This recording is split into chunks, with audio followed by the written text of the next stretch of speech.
magkakay makapsalit na kirot no yung kankay, dahil na kanito. Kasaramihan ni wakoy, maysa, servisyo, iti panagyaman, iti biya. Dahil yung anak mo, ngay sumay nalamon, hindi kasaklan mo. Tawatan ni Kadiyo Diyos, kagtutuloy na ayan yung kaasin, kung maysa na kami, tapno ni kasta, iti kanayon mabalin nilang, iti aksisin na ranay. Mabalin nilang, wapo, iti at itinulong, kadalian yaman, kapagtan, kan pasamang itibiyag, may sugay ka wapo ka mumi, ang makay-ayo kasamuan.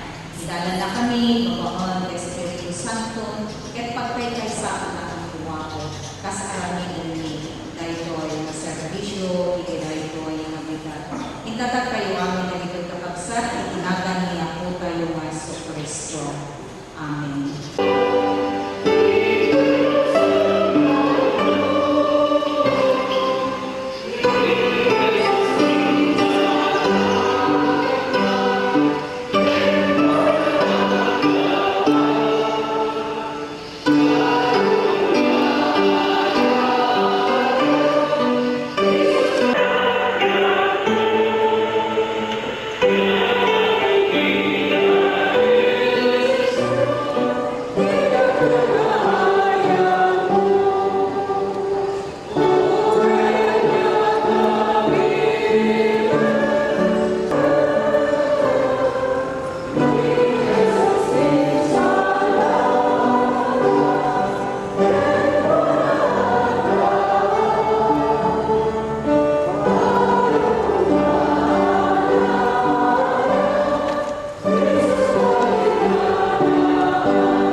Patuloy kayo, karamin kayo nila yung ito, itayin kayo ganyan, iti panakay sa laysay, iti ababa, kapakasalitaan, ibiyag, dahil kayo nakabsat, may soga po manakaupulungan kayo namin. 4 months from now, Papa will be 48 on November 27. Today, July 27, we are sending him off to his journey to meet his Lord and God. Papa, I'm very sure you are with him in that place with God, rested and fulfilled when you decided to surrender yourself. As you said, to you, Lord, I lift up my soul. On August, I'll be 17. As your youngest daughter, you weren't able to meet me for my 18th birthday, my debut. You will be 48 then on November. Is there a meaning of this?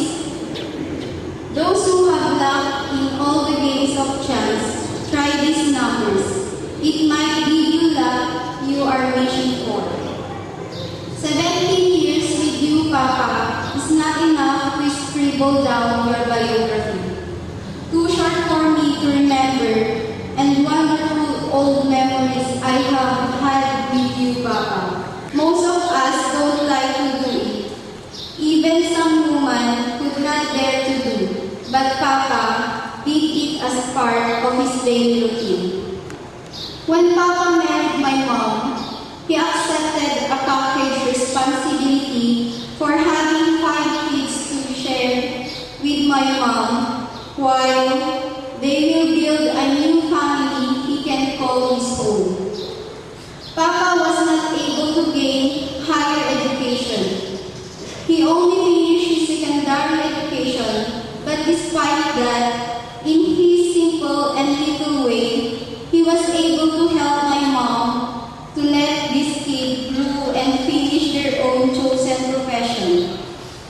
Even sometimes, he goes out and way to discipline them as he continued to away for sleep. Papa is a man who seldom talk, even we fill the house with our boisterous laughter, including a very loud commands of my mom. We miss you, Papa. Farewell and goodbye. Love you, Papa. Ayan, iti may sa mensahe ikanta, a song of tribute.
Kanagitiman kakabsat makabaol ng umakgal kayo, pas pangmadaya kayo, hindi pa nagbibasa, ina San Juan ng surat.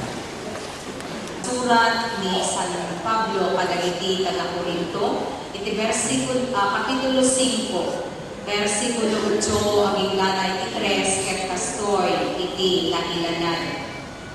Natagyan kang unay, ket kadayo, akay kayan ni, pumanaw, iti balay ni, tapno makipagnaet kami, iti ako. Nupay kasta, uray agkaan kami, iti biyag ditoy, wenno iti sabali a biyag, ikagumaan mi, iti panakaay-ayo na. Namasapol, adumatagpay amin, iti panghukuman ni Kristo, tapno awatan tayo, tirumbang lagpaay, kada tayo, sibon, iti naaramidan tayo. Pagman, matutapos, kaya iti panagbiyak tayo. Dahil ito'y isaw ako, kagyaman tayo ng Diyos, at itugaw tayo.